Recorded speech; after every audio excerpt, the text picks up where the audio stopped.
আসসালামু আলাইকুম।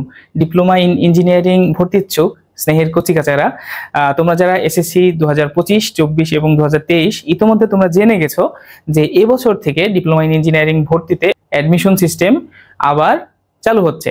অর্থাৎ ইতিপূর্বে সর্বশেষ 2014 সালে অ্যাডমিশন হয়েছে সর্বশেষ। এরপর এসএসসির যে জিপিএ তার ভিত্তিতে ভর্তি হতো, তো এবার থেকে আবার সেই পুনরায় ভর্তি পরীক্ষা চালু হতে যাচ্ছে, যেটা খুবই সুসংবাদ এবং কারিগরি শিক্ষার মান উন্নয়নে অবশ্যই এটা ভূমিকা রাখবে। তো তোমরা যারা পরীক্ষা দিতে চাচ্ছ এবং মনে মনে চিন্তা করতেছো কিভাবে প্রিপারেশন নিব, কিভাবে কি করব, তোমাদের উদ্দেশ্যে একটু দিক নির্দেশনামূলক। আমি আব্দুল্লাহ বিন মাজ, আমি হচ্ছে এক্স ফরিদপুর পলিটেকনিক ইনস্টিটিউট, সেখান থেকে ডিপ্লোমা ইঞ্জিনিয়ারিং পাশ করছি আর বর্তমানে পেট্রো বাংলার একটি কোম্পানিতে চাকরিরত আছি, আরপিজিসিএল এ। তো তোমাদের আমি যদি একটু দেখাই, কারিগরি শিক্ষা বোর্ডের ওয়েবসাইটে যে তোমার হচ্ছে নোটিশটা জারি হয়েছে, তোমরা অবশ্যই দেখছো। যারা একটু ঘাটাঘাটি করো তোমরা দেখছো যে কি কি পদ্ধতিতে হবে। এমসিকিউ টাইপ তোমাদের একটা পরীক্ষা হবে, যে পরীক্ষাতে 70 মার্ক থাকবে তোমার হচ্ছে পরীক্ষার মার্ক, আর 30 মার্ক থাকবে তোমার যে জিপিএ পাইছো তুমি, সেই জিপিএ এর উপরে, যেটা 4 সাবজেক্ট ব্যতীত। সেটা আমি একটা বিস্তারিত বিবরণী এখানে দিছি। তো পরীক্ষা আমি যতটুকু জানতে পারছি সম্ভবত সেপ্টেম্বর মাসে হবে, সেপ্টেম্বর মাসের শুরুর দিকেই হওয়ার সম্ভাবনা বেশি।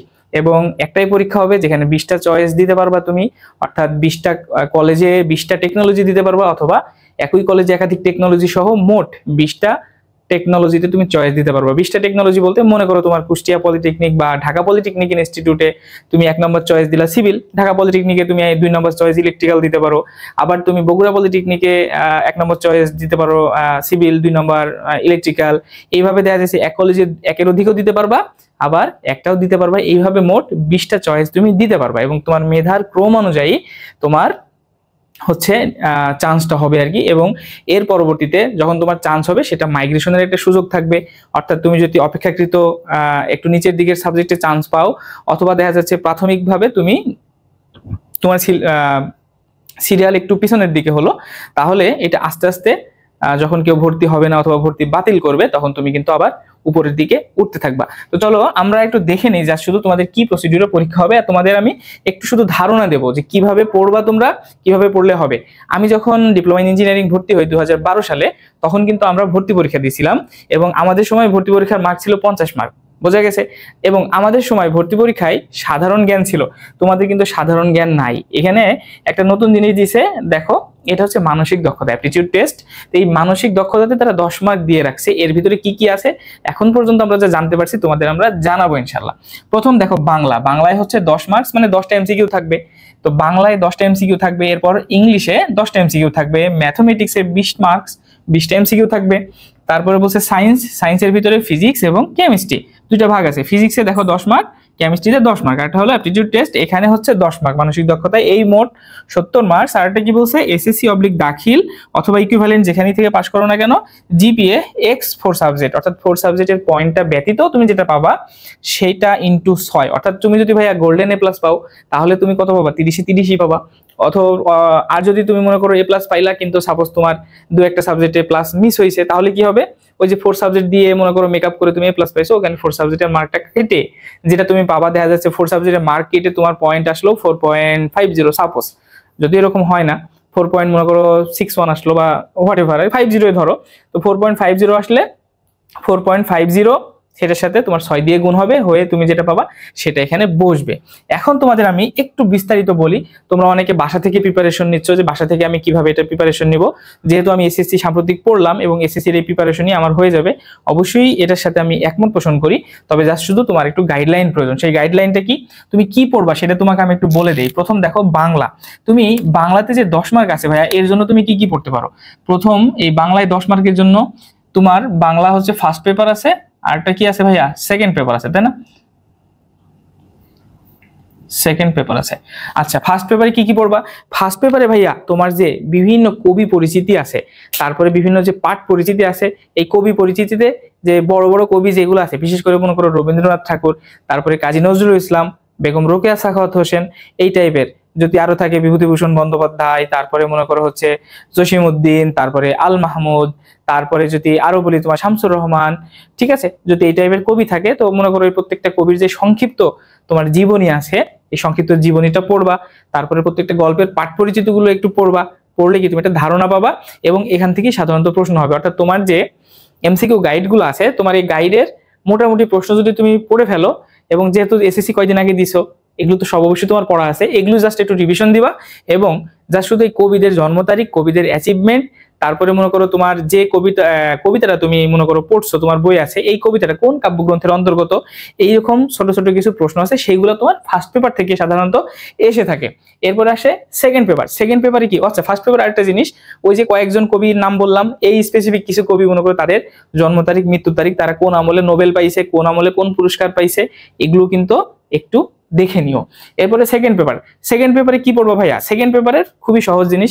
সেকেন্ড পেপারে জাস্ট শুধু স্পেসিফিক তোমার যে যে সিলেবাস ছিল, অনেকদিন হয়ে গেছে আমি তোমাদের সিলেবাস জানি না, তারপরে আমি মোটামুটি একটা ধারণা দিয়ে তোমাদের বলছি। মনে করো কারক, তারপরে হচ্ছে সমাস, তারপরে সন্ধি, তারপরে হচ্ছে বিপরীত শব্দ, তারপরে বলতে পারো সমর্থক শব্দ, তারপরে হচ্ছে লিঙ্গান্তর, তারপরে হচ্ছে এক কথায় প্রকাশ, তারপরে হচ্ছে ব্যাস বাক্য। এইগুলা জাস্ট একটু দেখে আসবা, এগুলো পড়ে আসবা, এইগুলা থেকে সাধারণত প্রশ্ন হয়। এক কথায় প্রকাশ, ব্যাস বাক্য, তারপরে হচ্ছে তোমার ওই যে সমাস, কারক, এগুলো নির্বাচন করা, এগুলো থেকেই প্রশ্ন হবে। তারপরে লিঙ্গান্তর করা, বিপরীত শব্দ, সমর্থক শব্দ, বুঝতে পেরেছো? এইগুলাই তোমার প্রশ্ন হবে সেকেন্ড পেপার থেকে। সেকেন্ড পেপার চলে গেল। এরপরে আসে ইংলিশ। ইংলিশের যে পুরা মার্কটা ভাই, এই পুরা মার্কটাই হচ্ছে সেকেন্ড পেপার থেকে। কোথায় থেকে? সেকেন্ড পেপার থেকে। ইংলিশ সেকেন্ড পেপার থেকে। ইংলিশে কোনো কম্প্রেনশন দেওয়া থাকবে না ওখানে, জাস্ট সেকেন্ড পেপার থেকে আসবে। সেকেন্ড পেপার থেকে কি কি আসবে? সেকেন্ড পেপারে তোমরা এসএসসি তে যা সিলেবাস পড়ছো অ্যাজ ইট ইজ। তারপরে যদি আমি একটু ওভারভিউ বলি যে কি কি পড়বা তুমি, ওভারভিউ যদি বলি, সেইখানে তোমাকে আমি বলবো যে অবশ্যই বেস্ট অফ দ্য বেস্ট বলতে পারো, তোমার অ্যাপ্রোপ্রিয়েট প্রিপোজিশন, তুমি প্রিপোজিশন পড়বা, রাইট ফর্ম অফ ভার্বস পড়বা, এরপরে তুমি কারেকশন পড়বা, তারপর তুমি ভয়েস চেঞ্জ পড়বা, ন্যারেশন পড়বা, ট্যাগ কোশ্চেন পড়বা, সাফিক্স প্রিফিক্স পড়বা, আর কি পড়বা? ইডিয়ম এন্ড ফ্রেজ পড়বা। এই কয়টা পড়লেই মোটামুটি হবে। আশা করছি আমি যে তোমার ইংলিশটা কভার হবে। তো এই গেল তোমার ইংলিশ। এরপরে আছে ম্যাথমেটিক্স। ম্যাথমেটিক্সে তো ভাইয়া 20 মার্ক, অনেক মার্ক, তাই না? অবশ্যই তোমাকে ম্যাথ খুব ভালো করে করতে হবে। ম্যাথের জন্য আমি যা বলবো, তোমার যে বইটা আছে ভাইয়া, এসএসসির যে বইটা, এই বইয়ের এমসিকিউ গুলা দয়া করে সব একবারে কি করে আসবা, সুন্দর করে পড়ে ফেলবা, আবার নতুন করে প্রথম থেকে পড়ে ফেলবা। এখানে কি ধরনের প্রশ্ন থাকতে পারে? মনে করো তোমাকে একটা প্রশ্নতে দিয়ে দিল যে মনে করো সাপোজ সাইন 100 কত বলবো, মনে করো 270 ডিগ্রি মান কত, সাপোজ এই টাইপের মনে করো, বা একটা মান 315 ডিগ্রি মান কত, এই টাইপের প্রশ্ন থাকতে পারে। তবে না থাকার সম্ভাবনা বেশি, আরো সহজ প্রশ্ন থাকবে খুব ইজিলি। যে দেখা যাচ্ছে লগের তোমার এক কথা লগারিদমের ম্যাথ থাকতে পারে। লগারিদমের যে ছোট ছোট ম্যাথগুলো আছে, একটা মান দিয়ে তোমাকে বলবে এটা মান কত বের করো, তারপরে ছোট একটা সমীকরণ দেওয়া থাকবে, সমীকরণ দিয়ে বলবে এক্স এর মান কত বসাও, অথবা ওয়াই এর মান কত বসাও। বোঝা গেছে? এই টাইপের ত্রিকোণমিতির মনে করো কিছু অনুপাতের একটা ছোট্ট সমীকরণ দেওয়া থাকবে, sin theta plus cos theta সমান √3 হলে থিটার মান কত, এরকম মনে করো তোমাকে বলতে পারে আর কি। এই টাইপের প্রশ্ন থাকবে হচ্ছে তোমার ম্যাথমেটিক্সে। এরপর সায়েন্সে, এই ম্যাথের তো 20 বললাম, তাহলে ম্যাথের 20 কিন্তু ভেরি ভেরি ইম্পর্টেন্ট ভাইয়া। এটা ভেরি ভেরি, প্রত্যেকটাই ভেরি ভেরি ইম্পর্টেন্ট, তার ভিতরে ম্যাথ স্পেসিফিক আরো ভেরি ইম্পর্টেন্ট। এরপর আছে সায়েন্স। সায়েন্স দেখো ফিজিক্স, ফিজিক্সে 10 মার্ক। তোমাদের যদি বলি খুব কঠিন কিছু দেবে না, এর কিছু কারণ আছে। কারণ এখানে সায়েন্স, আর্টস, কমার্স সবাই পরীক্ষা দিবে, যা বুঝছি আমি এখন পর্যন্ত। এবারও নিয়ম নীতি করলো, মানে করেনি যে শুধু সায়েন্সের স্টুডেন্টরাই পরীক্ষা দিতে পারবে। যেহেতু অন্যরা পরীক্ষা দিবে, তার মানে এটা খুব বেশি কঠিন যে করবে এরকম হবে না। তবে বেসিকটা অবশ্যই থাকবে। বেসিকটা বলতে মনে করো তোমার হচ্ছে কিভাবে বুঝাই, একটা মনে করো রাশির নাম দিয়ে তোমাকে বলো, যেটা তোমার হচ্ছে স্কেলার রাশি না ভেক্টর রাশি, এই টাইপের বলতে পারো। একক, মাত্রা সমীকরণ, তারপরে মনে করো ছোটখাটো একটা ম্যাথ থাকতে পারে, গতি সমীকরণের মধ্যে একটা ম্যাথ দিয়ে দিল, ঠিক আছে। তারপরে ইউনিট বের করতে বললো, মনে করো ইউনিট কনভার্সন বললো তোমাকে, অর্থাৎ মনে করো 1 কেজি সমান কত পাউন্ড তোমাকে বলতে পারে, এরকম। এই টাইপের জিনিসগুলো থাকবে হচ্ছে তোমার ফিজিক্সে। এই যে ফিজিক্সে, অথবা ছোটখাটো থিওরি যেগুলো আছে, ছোট ছোট এক কথায় প্রকাশ, মনে করো এটার মানে এটা, এই টাইপের আর কি থিওরিতে ফিজিক্সে থাকতে পারে। এরপর হচ্ছে কেমিস্ট্রি। কেমিস্ট্রিতে 10 মার্ক ভাইয়া। কেমিস্ট্রিতে 10 মার্ক কি কি থাকবে তোমরা জানো সবাই। ওই যে ফিজিক্স এবং কেমিস্ট্রিতে তোমার যে গাইড আছে, সেই গাইডের এমসিকিউ গুলো খুব ভালো করে পড়ে যাবা এবং বেসিক সহকারে পড়ে যাবা। কেমিস্ট্রির যে প্রশ্নগুলো আসবে সবই বেসিক থেকে প্রশ্ন আসবে। মনে করো তোমাকে একটা যৌগের নাম বললো, যৌগের থেকে তোমাকে বললো যে এটার যে বলতে পারো যে বেইজের নাম বলতে বললো এটার, অথবা মনে করো একটা যৌগের আণবিক ভর তোমাকে বের করতে বললো, অথবা তোমার একটা ইলেকট্রন বিন্যাস দেখা যাচ্ছে দেওয়া আছে তোমাকে, আননোন ভাবে একটা ইলেকট্রন বিন্যাসের ছবি দেওয়া আছে, তোমাকে বলবে এটা কোন মৌলের ইলেকট্রন বিন্যাস, তুমি এটা লেখো। নিচে মনে করো অপশন দেওয়া থাকবে এমসিকিউতে, এই টাইপের প্রশ্ন থাকতে পারে। এরপরে মনে করো বলতে পারে তোমাকে তুতের সংকেত কত লেখো, বুঝতে পারছো, পটাশ অ্যালামের সংকেত কি লেখো, ক্রোম অ্যালামের সংকেত কি লেখো, এই টাইপের আর কি তোমাদের বইতে যেগুলো আছে এই টাইপের প্রশ্নই থাকবে কেমিস্ট্রিতে। আচ্ছা, এরপরে এই যে মানসিক দক্ষতা অ্যাপটিটিউড টেস্ট, এখানে যে 10 মার্ক ভাইয়া, এই 10 মার্কের কি হবে? এই 10 মার্কের। এই 10 মার্কের জন্য তোমাকে যেটা পড়তে হবে, তোমার যে ক্লাস 8-এর ম্যাথ বই ছিল মনে আছে, ক্লাস 8-এর যে ম্যাথমেটিক্স বই ছিল সেই বইতে কিন্তু ভাইয়া পিতা পুত্রের ম্যাথ করছিলাম মনে আছে। তারপর তোমরা সম্ভাবনার ম্যাথ করছিলা, এই যে পিতা পুত্রের ম্যাথ, সম্ভাবনার ম্যাথ। এরপরে মনে করো এই যে অমুকের ছেলে অমুকের অমুক হয়, তার ছেলে এই হয়, তার ছেলে ওই হয়, এই টাইপের কিছু প্রশ্ন তোমাদের থাকতে পারে। একটা ত্রিভুজ দিয়ে বলতে পারে এই ত্রিভুজের ভিতরে মনে করো অনেকগুলো ত্রিভুজ আছে, তোমাকে বলবে এখানে মোট কতটি ত্রিভুজ আছে বের করো, বোঝা গেছে?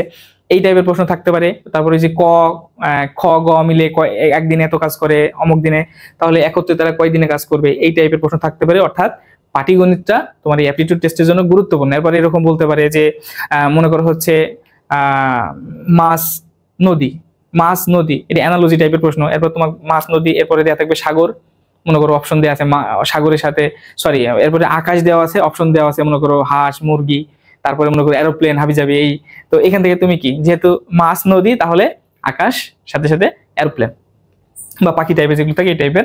তোমাদের বোঝানোর জন্য আমি বললাম এই টাইপের প্রশ্ন থাকবে তোমার হচ্ছে অ্যাপটিটিউড টেস্টে। এরপরেও কিছুটা চেঞ্জ হতে পারে আর কি।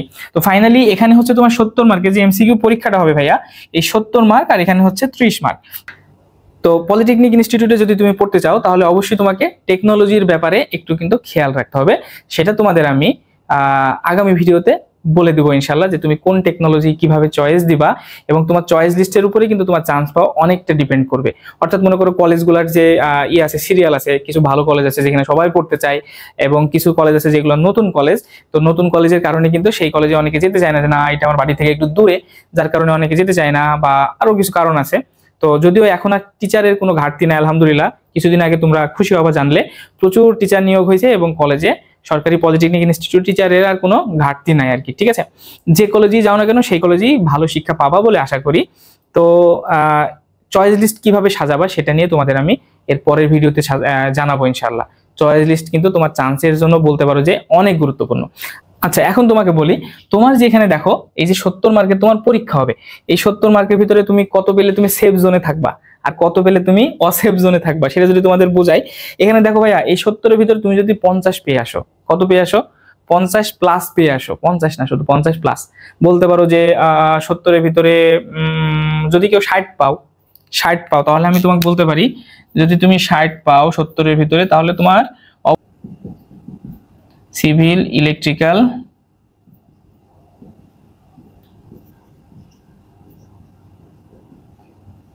মেকানিক্যাল, এই তিনটার যে কোনো একটাতে যে কোনো কলেজেই আশা করি হবে। যে কোনো কলেজে তুমি যেখানেই চয়েস দাও না কেন, তোমার সিজিপিএ যদি 4.5-এর উপরে হয়, তাহলেই তুমি তোমার জিপিএ যদি 4.5-এর উপরে হয়, আশা করছি যে কোনো কলেজেই তুমি চান্স পাবো। অর্থাৎ তোমার টার্গেট হলো 60টা এমসিকিউ দাগানো। যদি এখানে আমি যা জানি তোমাদের কোনো নেগেটিভ মার্কিং থাকবে না, অর্থাৎ সবাই কিন্তু 70টা এমসিকিউ দাগায় আসবা। তারপরে চেষ্টা করবা অ্যাকুরেট দাগানোর, আর 60টা যদি দাগাইতে পারো, মানে সঠিক দাগাইতে পারো, ইনশাল্লাহ তোমাদের চান্স হবে। 60টার কমও যদি হয়, যদি 55টাও দাগাও, আশা করছি তাও তোমাদের সব জায়গায় চান্স হবে। 55টাও যদি দাগাও, তো টার্গেট রাখবে এতটুকুই, যে এখানে যে বিষয়গুলো দেখছো খুবই সিম্পল প্রশ্ন হবে। তোমাদের এসএসসির যে বই আছে সেই বইয়ের অনুশীলনীর প্রশ্ন, অর্থাৎ মেন বইয়ের যে এমসিকিউ গুলো আছে সেগুলো তো ভালো করে পড়বাই, একটু বেসিক সহকারে পড়বা। দেখো এখন বাজারে অনেকগুলো গাইড বের হবে এবং হচ্ছে বিভিন্ন জায়গায়, কিন্তু দেখো এখনো তো পরীক্ষা হয় নাই। আগে পরীক্ষা হয়েছে 50 মার্কের প্যাটার্নে, এখন কিন্তু পরীক্ষা হবে 70 মার্কের প্যাটার্নে, এবং প্যাটার্ন চেঞ্জ হবে, সিলেবাস চেঞ্জ হয়েছে। ঠিক আছে, যদিও বেসিক জিনিস সব একই আছে, তো তারপরেও আমি তোমাদের যেটা বললাম যে শুধু কোনো গাইডের উপরে ডিপেন্ড করে তুমি থাকবে না। তুমি অবশ্যই তোমার যে মেন বই আছে, তোমাকে আমি ভিডিওর ডিটেলসে যা বললাম, তোমার মেন বইটা অবশ্যই ফলো করবে, এবং মেন বইয়ের প্রত্যেকটা চ্যাপ্টার খুব ভালো করে দেখবে। আশা করছি তাহলে তুমি ইনশাল্লাহ 60 থেকে 55 মার্ক ক্র্যাক করা কোনো ব্যাপারই না, এবং এর থেকে বেশি মার্ক পাবা ইনশাল্লাহ। প্রশ্ন যা থাকবে আশা করছি আমি 55 থেকে 60 অবশ্যই পাবা, এবং আমি আরো আশা করি যে 50-এর উপরে যদি কেউ যাও, 50-এর উপরে গেলে আশা করা যায় যে তোমাদের চান্স হয়ে যাবে। ঠিক আছে, সবাই ভালো থাকো, সুস্থ থাকো, মনোযোগ সহকারে পড়তে থাকো পলিটেকনিকে। তোমাদের সাথে কোনো একদিন দেখা হবে। আসসালামু আলাইকুম।